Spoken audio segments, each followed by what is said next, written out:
Street Fighter 6 is a story of redemption. A story of how Capcom took one of their biggest modern failures and turned it into their latest success story. Welcome to my review of Street Fighter 6, the latest entry in the legendary fighting game series developed by Capcom. Released not too long ago in June, Street Fighter 6 marks another step in what has been a legendary return to form for Capcom, who have only been rising from strength to strength thanks in part to their incredibly efficient game engine Reach for the Moon, and a focus on fixing the key issues that plagued their output in the previous two generations. For this review, I'll be splitting it into three parts in order to best cover the mountain of content included in this game. There'll be timestamps on screen right now and in the description and comments if you'd like to jump to a particular part of the game and hear my thoughts on it. With that out the way, let's begin with the Battle Hub.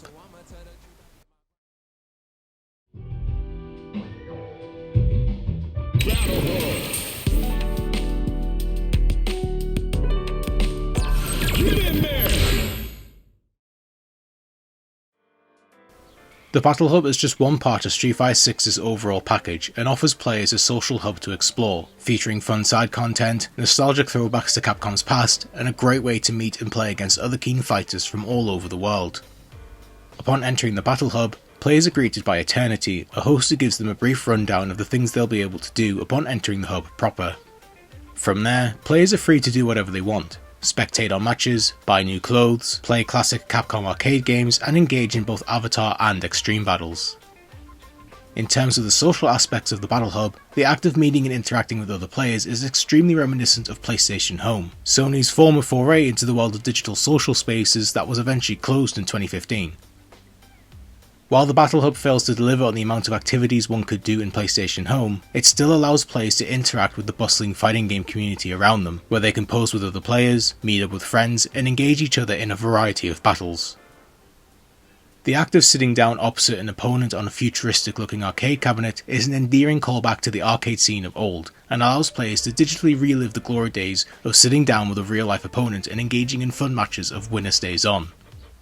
Avatar battles are also a fun and chaotic way of getting your social fighting fixes in the way of taking your avatar built from within World Tour mode and using them to face off against some of the bizarre creations made by other members of the community. However, upon spending any decent amount of time in Battle Hub, you'll soon realise that what you see is pretty much what you get, and that after a while, the crushing realisation that there isn't that much to do will come raining down on you inevitably. Of course, I say this as someone with a very minuscule amount of interest in online play. If given the choice, I would much rather spend my time in arcade mode playing against the computer, so Battle Hub was never really going to hold my interest for too long. That said, I still can't help but feel a little let down at just how quickly I lost interest in it. Within a few hours of playing the betas released across the past few months, I soon grew tired of just aimlessly wandering the Battle Hub and watching other people interact.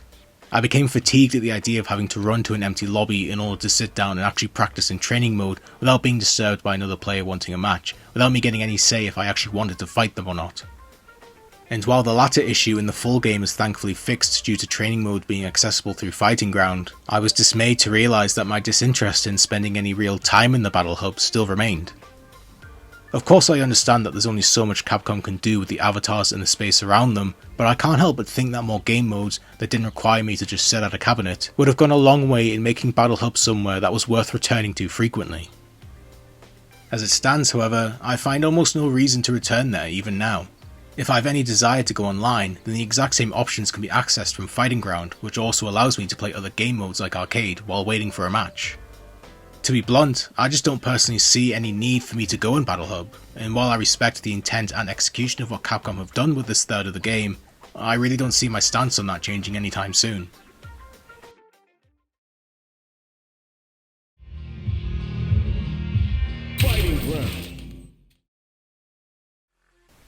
Fighting Ground presents a more traditional fighting game experience, one that can not only be found in Street Fighter V, but in most modern fighting games, and for that, it's where I found myself to spend the most time while playing Street Fighter 6.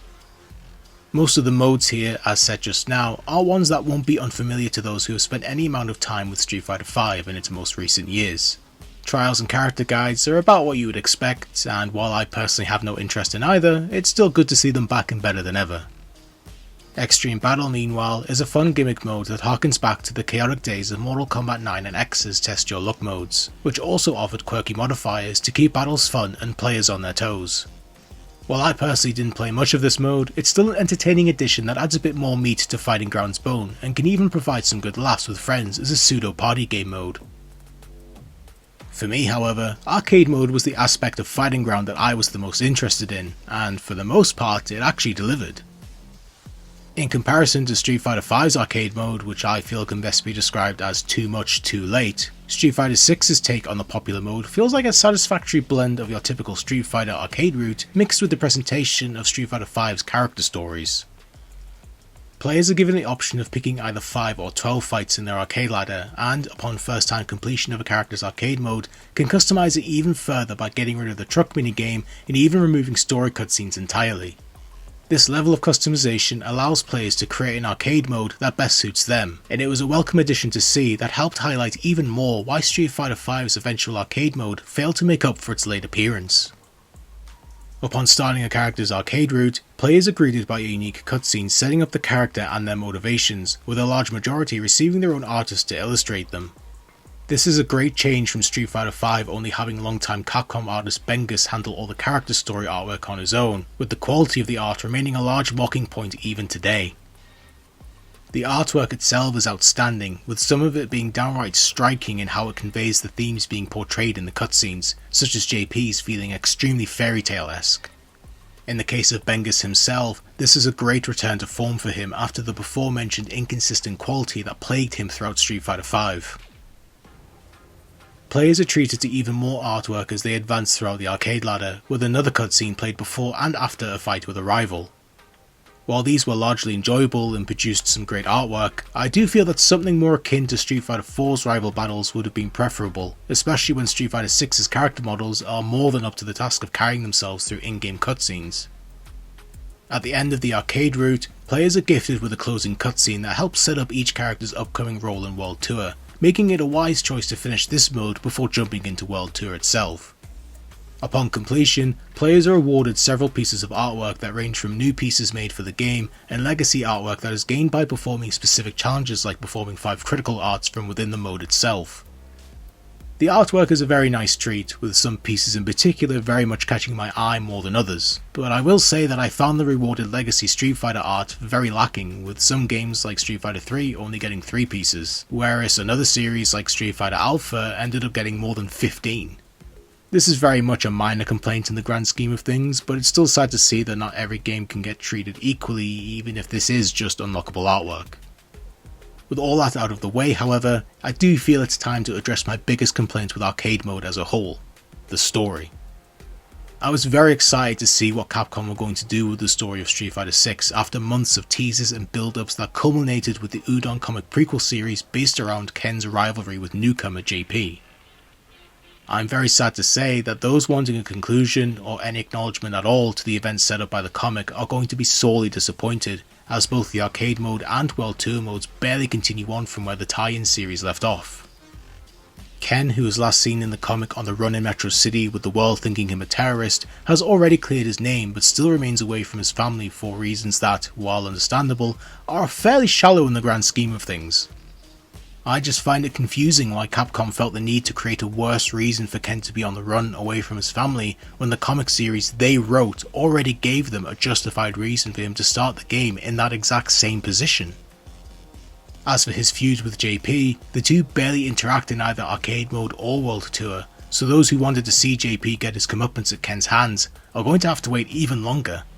In general, I found the choice to have arcade mode lead up to World Tour instead of conclude from it quite an odd one, as World Tour itself doesn't really conclude anything either, which leaves me confused as to where we're supposed to get the answers to the many questions that Street Fighter 6 just leaves open.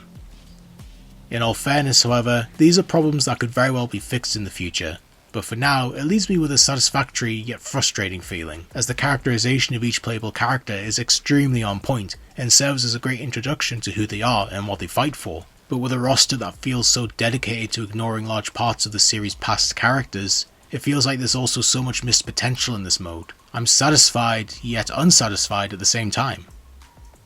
Regardless of those feelings, however, Capcom have done well to fix one of Street Fighter V's biggest flaws: lack of content. Like a lot of Street Fighter 6 in general, Fighting Ground as a whole feels like it was designed to fly in the face of how bare bones Street Fighter V was at release, and for that, I couldn't be happier.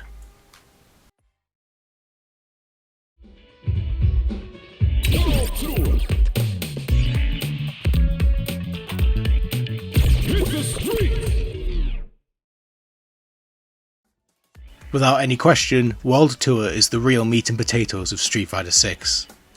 This expansive new story mode promises a never before seen look into the world of Street Fighter, while asking one simple, yet almost impossible to answer question: what is strength?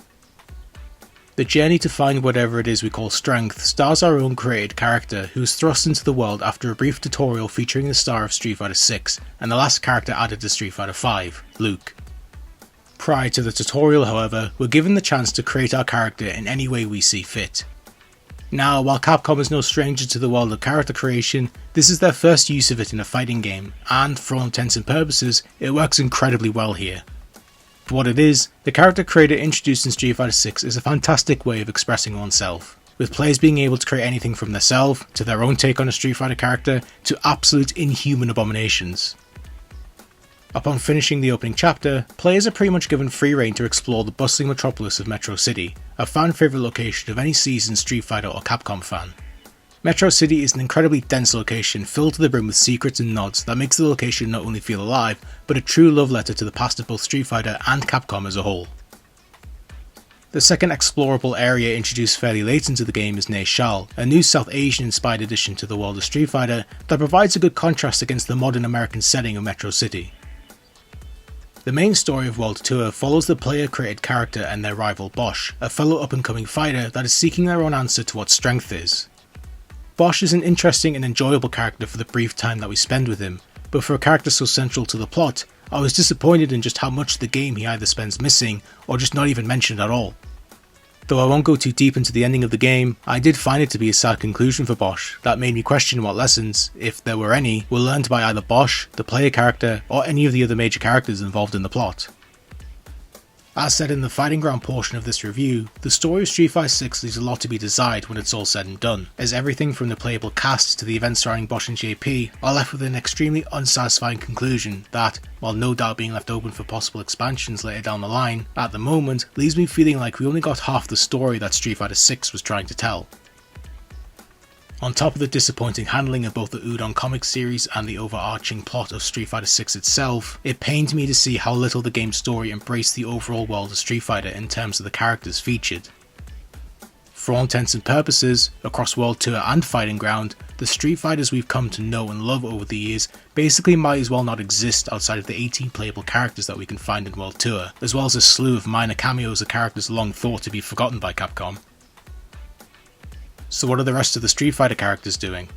To be frank, we don't know, and for the characters that won't ever be added to the game, will continue to be left in the dark on their current whereabouts until the next time we see them in a future entry, if we ever see them again at all. It's an understandable, yet very disappointing and frustrating choice to make, that ultimately leaves the world of Street Fighter that this mode has done so well to portray just feel hollow.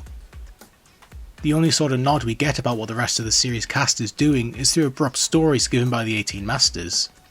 These range from vague mentions of characters that feel more like eulogies for long departed friends than cute nods, to a general passing mention of beloved past Street Fighter characters as if they were purely a distant memory. Moving on from the story of World Tour, another larger issue I had with the game mode was the overall difficulty spike that appears in the later half of the game, combined with how poorly I found World Tour's economy to be ran. After a certain point in the game, which from my recollection was around when the player first travels to Ne Shal, Capcom decided to increase the overall difficulty of the game in a way that I can best describe as artificial.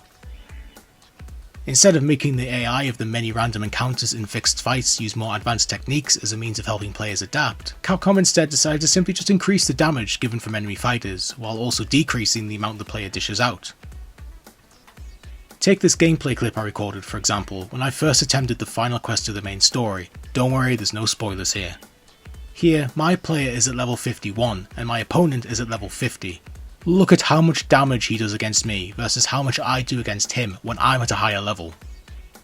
Now granted, I was underleveled for this quest in general and had to spend multiple hours grinding to the early 60s before I could come back and comfortably defeat him and the other opponents in that quest. But this is just one example out of the many other times I was completely demolished by an opponent despite being appropriately leveled for the fight.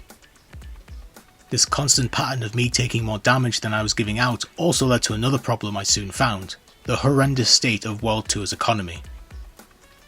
Now, you might be wondering why I'm talking about stuff like the economy in a review for a fighting game, but I personally found that the earn rate of money in World Tour was grossly disproportionate to the rate that you spent money. Here is a shop found early on in Neishal. Here, the vendor sells small health items for 7,000 zenny apiece. This item only restores 1000 points to your HP, which at first is fine, but eventually becomes not enough to restore your health fully as your level begins to increase your overall HP. By the time I finished playing World Tour, I would need roughly 2 small health items to fully increase my health, for a grand total of 14,000 zenny. This wouldn't be a problem if you could earn enough zenny casually to afford it. Throughout World Tour, you will earn a steady amount of currency which can be spent on numerous items such as food, clothes, power-ups and other items. However, the most you'll earn in one go is a couple hundred coins, with a measly 5 to 20 coins available to pick up randomly around Metro City and Neishal. To be completely blunt, this is absolutely not enough.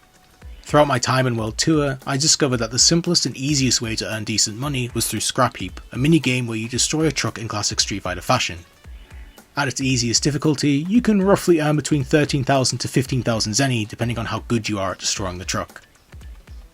Remember that vendor in Neishal, where 2 small health items were 14,000 zenny?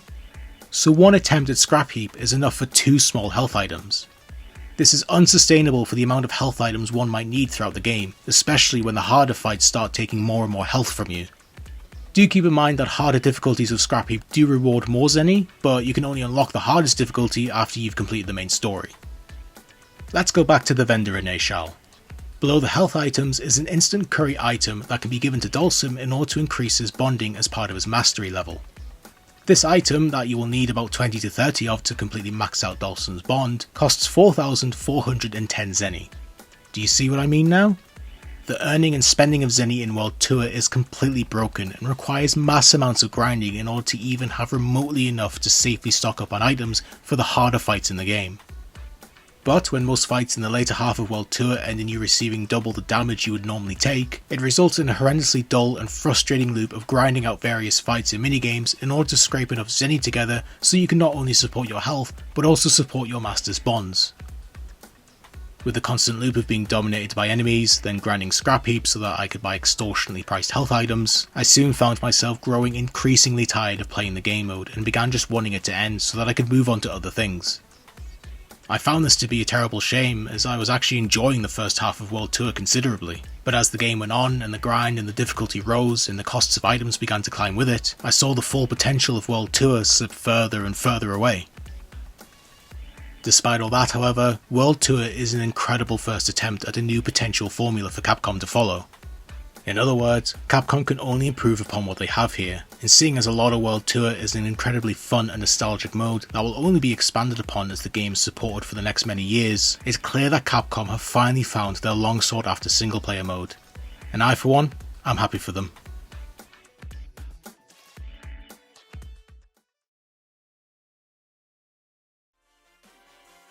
Street Fighter VI is a story of redemption, but it's also a story of new beginnings. No Street Fighter game has ever been at its peak upon release, and while this is easily the best base game offering Capcom has ever released, Street Fighter VI will only continue to grow across its many modes as they continue to support it. As of right now though, Capcom have continued their amazing winning streak upon their switch to their RE engine, and created one of the best overall packages for not only fighting games, but games as a whole. With the combined might of World Tour, Fighting Ground and Battle Hub, Capcom are officially putting the fighting game genre on notice and sending a message loud and clear. In 2023, you need to be more than just a fighting game to succeed. You need to be a video game. For so long now, fighting games have released subpar packages catering to only the most hardcore fighting game players. You either spent your time training and labbing characters or playing online. Street Fighter VI not only allows you to do that, but also offers so much more. Despite that, however, this game does have some issues that will range depending on each player's specific interests. For me, the roster of this game is extremely disappointing and will likely be the thing that prevents me from spending too much time with it at the moment. While I have no complaints towards any of the newcomers introduced in Street Fighter 6, as many are easily some of the best additions to the series in decades, the returning side of the roster leaves much to be desired, and once again shows that no matter how much innovation and ingenuity Capcom can bring forward, they will always hold themselves back due to their stubborn desire to stick with what has previously made the series work in the past, regardless of where the series is now.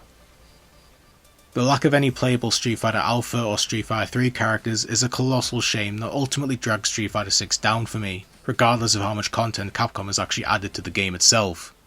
For most people, however, this will not be a factor that affects the game in any way, but as someone that has as much passion and love for the cast of Street Fighter 3 as others do for the iconic World Warriors, this is something that I just cannot ignore, and I will always hold it against the game even long after Capcom inevitably make up for their absence through DLC content added post-release.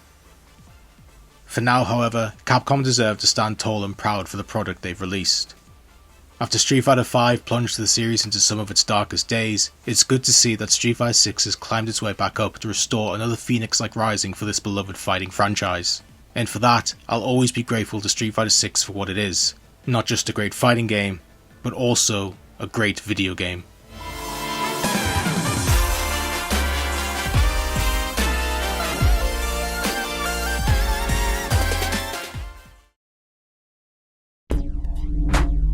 We await your return, warrior.